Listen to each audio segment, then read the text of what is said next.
Assalamualaikum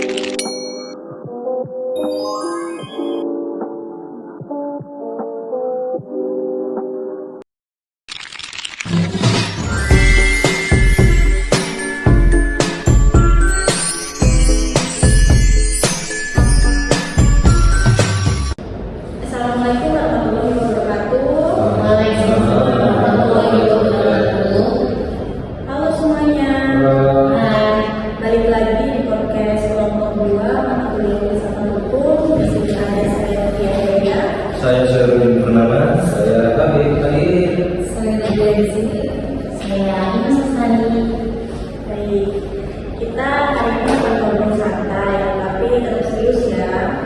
Tentang salah satu aliran penting dalam filsafat hukum, yaitu realisme hukum. Jadi jangan bayangin ini kayak teori yang cuma aku itu,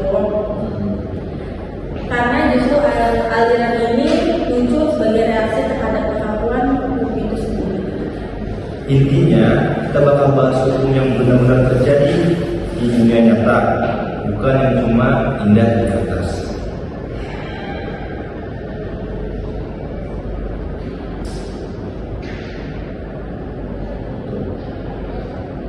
Betul banget, jadi buat kalian yang sering bertanya, kok putusan hakim bisa beda-beda? Atau kok ada kasus viral yang putusannya unik? Nah, realisme hukum bisa jawab itu semua. Yuk kita mulai ngobrolnya. Jadi ini teman-teman, dulu sebelum realisme hukum muncul, pendekatan hukum itu sendiri sangat formal. Pokoknya kalau ada kasus tinggal buka undang-undang, ikut teksnya selesai, hakim dianggap cuma jadi kayak speakernya aja, speakernya undang-undang dan pasalnya. Ya, padahal kenyataan nggak sederhana itu. Di awal abad ke-20, Amerika lagi mengalami industrialisasi besar-besaran, banyak konflik bunuh, kemiskinan di perkotaan, kriminalisasi naik, dan undang-undang yang ada nggak mampu mengikuti perkembangan sosial. Jadi hukum tertulisnya ketinggalan. Dan yang menarik, hakim-hakim di pengadilan mulai mengambil keputusan dan tidak sepenuhnya sesuai teks undang-undang. Mereka mempertimbangkan kondisi sosial, kepentingan masyarakat, tekanan politik, dan bahkan opini publik. Berarti dari situ muncul kesadaran bahwa hukum itu hidup. Betul, kaum realis bilang kalau mau ngerti hukum, jangan cuma baca buku. Jangan hanya sekedar baca buku dan undang-undang, datang ke pengadilan, lihat hakimnya, lihat prosesnya, lihat hasil putusannya. Dan itu jadi gebrakan besar banget ya pada zamannya. Iya, karena mereka menolak anggapan bahwa hukum itu pasti dan objektif. Mereka bilang hukum itu dipengaruhi manusia dan manusia itu mudah netral. Nah, sekarang kita masuk ke tokoh-tokohnya. Yang pertama tentu saja Oliver Wendell Holmes Jr. Ini tokoh legendaris banget. Dia terkenal dengan kalimat "The life of the law has not been logic, it has been experience." Aku suka banget kalimat itu, simpel tapi dalam. Holmes itu mengingat bahwa perkembangan hukum dipengaruhi pengalaman masyarakat, bukan rumus logika. Bahkan dia punya teori yang lumayan kontroversial namanya The Dead Man Theory. Yang tentang manusia itu ya. Nah, benar-benar menurut Holmes, orang yang tidak peduli moral cuma ingin tahu satu hal. Kalau dia melakukan tindakan tertentu, apa konsekuensi hukumnya? Jadi hukum itu pada akhirnya tentang prediksi apa yang akan dilakukan padanya. Terus ada Carol Llewellyn juga kan? Betul. Llewellyn ini mengangkat istilah law in action, yaitu hukum dalam praktik. Dia bilang hukum tertulis sering berbeda dengan penerapannya. Maka untuk memahami hukum lihat praktiknya. Dan Jeremy Frank. Nah, ini menarik. Jeremy Frank bilang bahwa hakim itu manusia yang punya bias psikologis. Keputusan mereka dipengaruhi pengalaman masa kecil, kepribadian, emosi hakim itu, bahkan suasana hatinya. Tapi bener loh, kalau hakim lagi syarat terlalu sensitif, beda-beda cara menilainya. Dan Jerome Frank sampai bilang bahwa hakim yang sama-sama terjebak pada yang sama bisa bikin putusan yang berbeda. Itu terjadi sampai sekarang. Oke, sekarang kita masuk ke prinsip-prinsipnya. Pertama, realisme hukum itu pragmatis. Mereka percaya bahwa hukum harus dilihat dari kenyataan. Makanya mereka senang observasi pengadilan, wawancara hakim, dan lihat proses persidangan itu sendiri. Kayak penelitian lapangan gitu ya. Iya betul. Hukum dipengaruhi faktor non-hukum, misalnya politik, ekonomi, budaya, media, bahkan psikologi hakim itu sendiri. Dan itu terasa banget di Indonesia. Setuju. Ketiga, prediksi. Realisme bilang hukum sebenarnya adalah apa yang hakim putuskan. Jadi kalau mau tahu hukum, tapi sih putusan hakim itu putusan hakimnya. Makanya itu dibilang bahwa disebut the judicial. Keempat, hukum itu relatif dan kontekstual. Putusan bisa beda walaupun pasalnya sama, tergantung konteks sosial. Kalau dibandingkan dengan positivisme hukum, perbedaannya jauh banget. Positivisme hukum itu fokus ke teks, pokoknya kalau tertulis ya itu hukumnya. Cenderung masa hukum alam, beda lagi, mereka fokus pada moral. Tapi realisme hukum bilang cuma teori tinggi kalau prakteknya nggak sesuai. Jadi realisme ini jembatan antara teori dan praktek.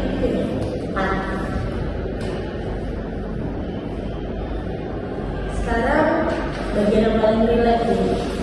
Di Indonesia, ini menurut aku ya, realisme hukum itu terasa banget dalam banyak putusan hakim kita. Misal kasus-kasus yang lagi viral di media sosial kan banyak ya sekarang. Kayak hakim sering mempertimbangkan rasa keadilan masyarakat gitu. Kayak kasus penganiayaan atau pencurian kecil yang viral, terus publik bereaksi kan, akhirnya putusan berubah lebih ringan atau lebih berat dari faktor tersebut.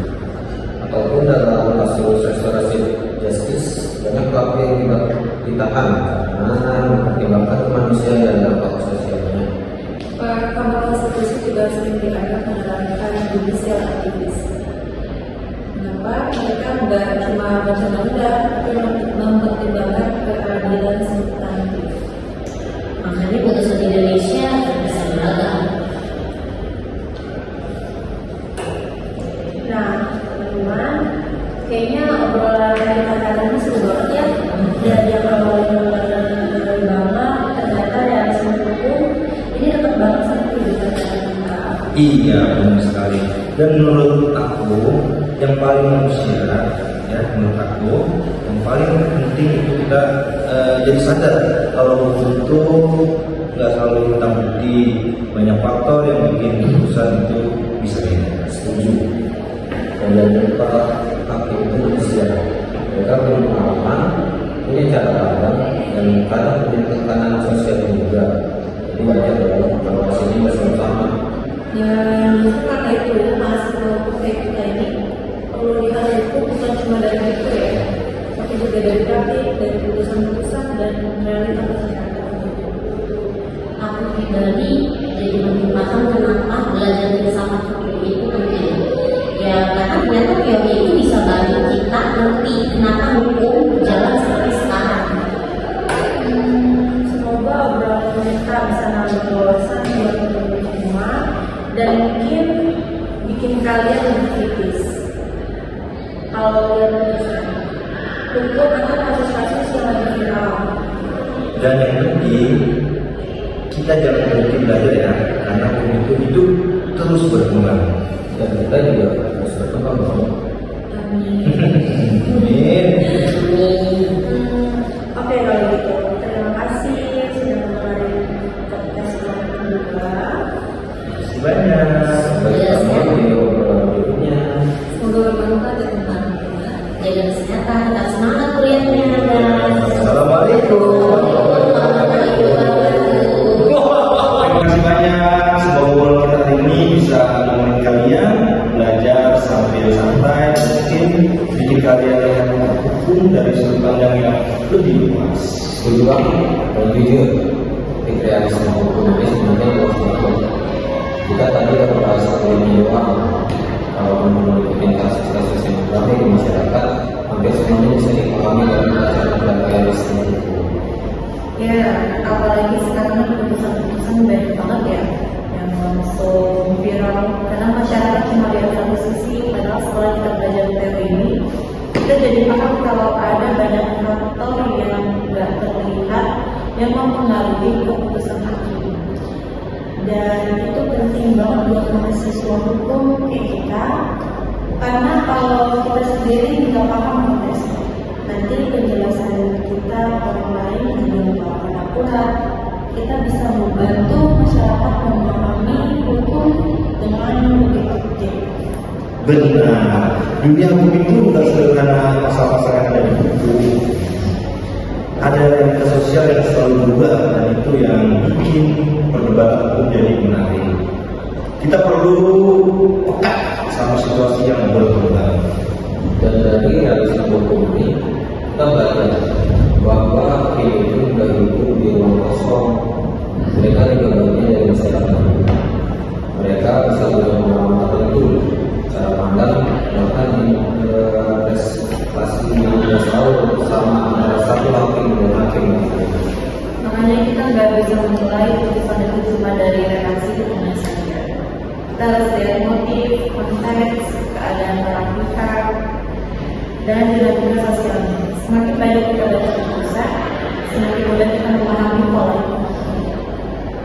Dan yang bikin belajar filsafat hukum yang nggak bisa dianggap remeh, teori itu ibaratnya fondasi cara berpikir. Kalau fondasinya kuat, waktu kita lihat kasus apapun, kita nggak akan bingung. Nah, selain itu, diskusi kayak gini tuh ngaruh banget ke cara kita memahami pelajaran. Kadang kalian terjadi sulit jadi lebih gampang karena kita dengarnya lewat contoh dan obrolan santai seperti ini. Ya, soalnya skill satu itu memerlukan buat dihafal. Dia harus dipahami dan pemahaman ini sering muncul justru waktu kita ngobrol, bukan ketika kita cuma coba. Satu hal yang aku suka dari teori ini adalah dia ngajarin kita untuk lebih realistis. Bahwa hukum itu bukan mekanisme otomatis, itu bergerak sesuai perubahan dari masyarakatnya. Dan dengan memahami itu, kita jadi nggak kaget kalau dua hakim bisa merasakan putusan berbeda dalam kasus yang mirip. Justru dari situ kita belajar bahwa hukum itu hidup. Betul. Dan buat teman-teman yang lagi stres skripsian atau tugas, percayalah pemahaman kayak gini nanti dipakai karena kalian bakal diminta analisis bukan hafal.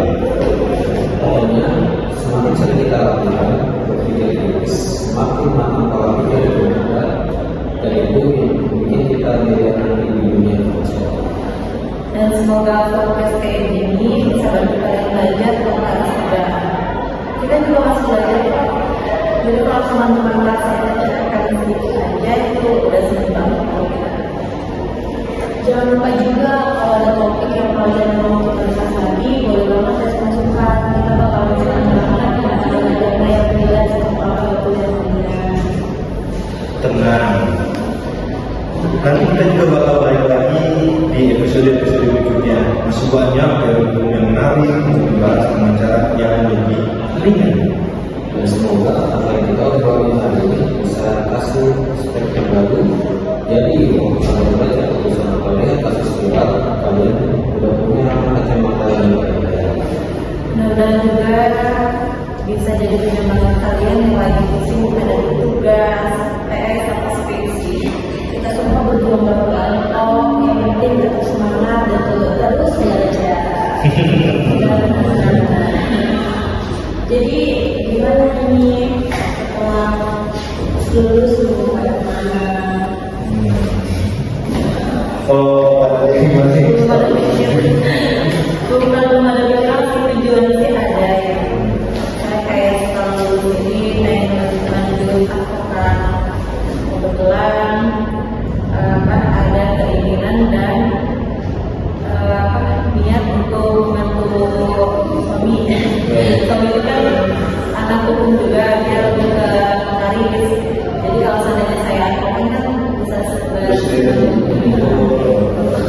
Kamu juga?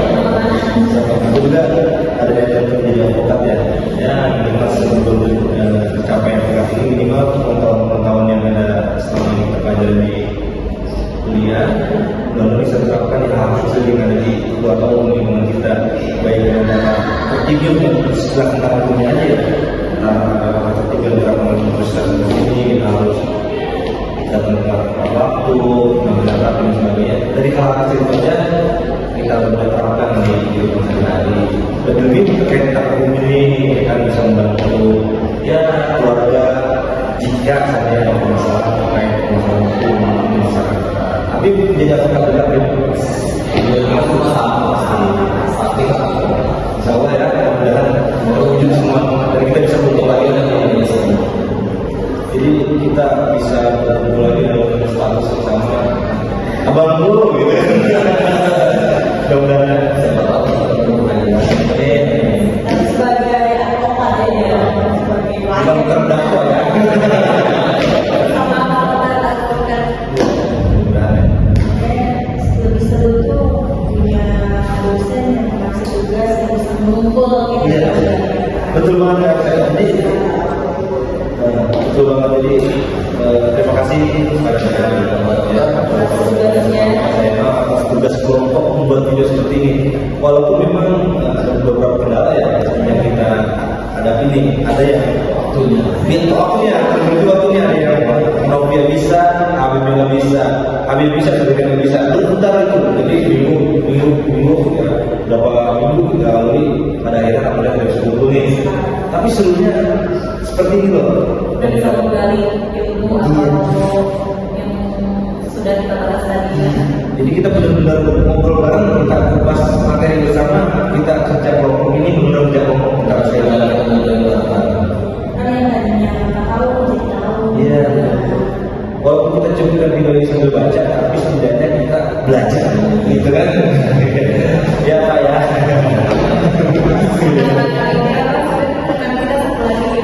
Oh, bimbingan. Asik ya. Jadi setelah kita tugas kelompok seperti ini, kita bisa katakan tarik ganti kan. Jadi kerasa banget kebersamaannya. Jangan seperti ini. Lagi dari semester ini. Iya. Waktu yang kita kurang dari. Deh, kita pamit ya, seperti apa ya?